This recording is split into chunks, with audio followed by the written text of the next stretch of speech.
For the past several years, I have been woken up oftentimes in the middle of the night because of a premonition dream. And I have friends that can testify to this.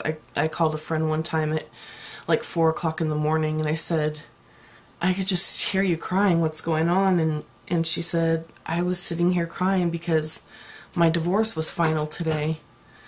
And, you know, that was kind of that. Premonition dreams got stronger after my grandma died. It was an interesting phenomenon about me holding her body and feeling this transference of energy.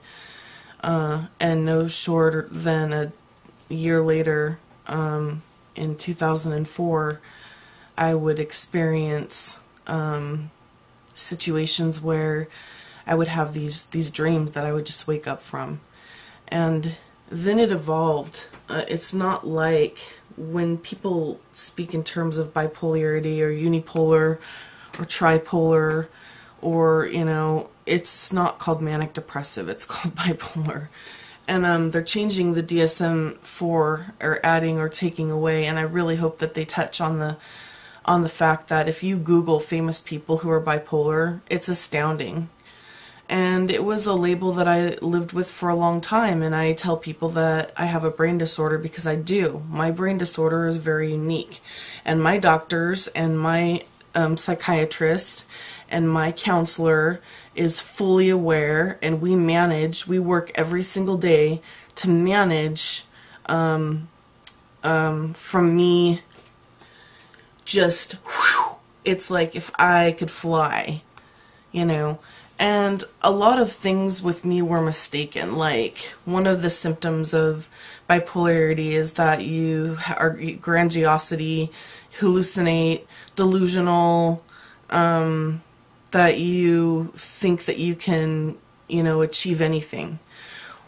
Well, my question is, when someone has a dream, like Oprah Winfrey, or someone wants to be a famous actor or an actress, or someone aspires to be the best doctor in the world, then are they bipolar?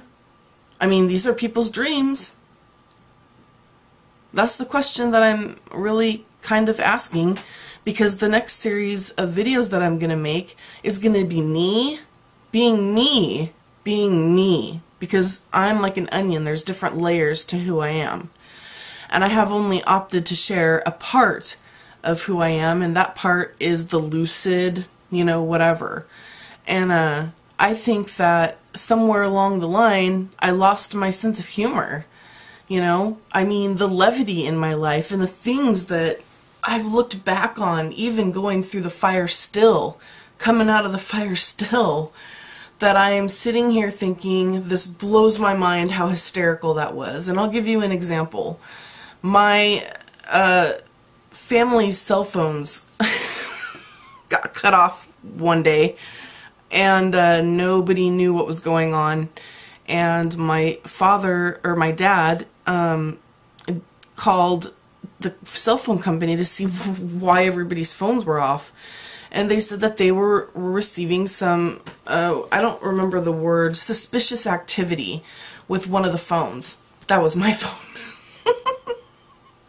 And what it was is I kept calling the White House because I had sent, and I've talked about this in another video, I sent President Bush and Laura a vase and I never got a thank you card, and I thought that's extremely rude. So when I called the White House to see and inquire about whether or not they got the gift, nobody could give me any answers. And so as I'm getting off the phone, they say, do you have a message for the president? And that's what triggered it. I was like, do I have a message? I have 10,000 frickin' messages, dude. God. So what happened was, I got off the phone and I kept calling back, and I'm thinking, maybe I can go through enough people to where if I call enough times, then that'll do something to where I can get in touch with the president. And oh, did it. Oh my God. So my dad and my mom are just pissed. They understand. They're like, she's bipolar or whatever. She does these things when she's manic, whatever. The whole bipolar thing, you know, on the forehead, of course, when it had nothing to do with being manic. It had to do with doing exactly what God told me to do and Jesus asked me to do, and I could have turned them both down.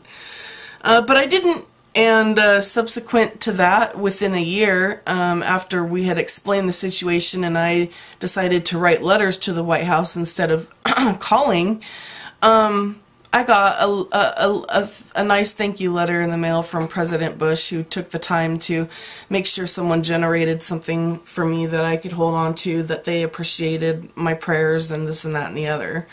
So the whole thing is that sometimes when I'm on Facebook, okay, I am directing my post to specific people, to different demographics, to, you know, I'm not just posting these things because I have all this time to sit around and dick off, because I don't have a lot of time to sit around and dick off, but that's why God wakes my ass up at 3 o'clock in the frickin' morning, because nobody be doing anything, everybody's sleeping in the bed, and he uses me that way. So anyway, I hope this video helps to kind of precurse the next series of videos. The next series of videos are going to be humorous. I'm going to try to reintegrate my humor into things without having a bunch of people hop my ass. Are you okay? You seem really, really, really happy in this one video, but you don't seem happy in this one. That's all I have to say. Erica Cassidy would tell me to flip the birds. All my friends who know me would tell me to flip the birds. So I'm going to be flipping the birds. And if you don't like it, like I've said a billion freaking times in my head and 5 or 6 times on Facebook, all you got to do is unfriend me to disconnect from the Jesus.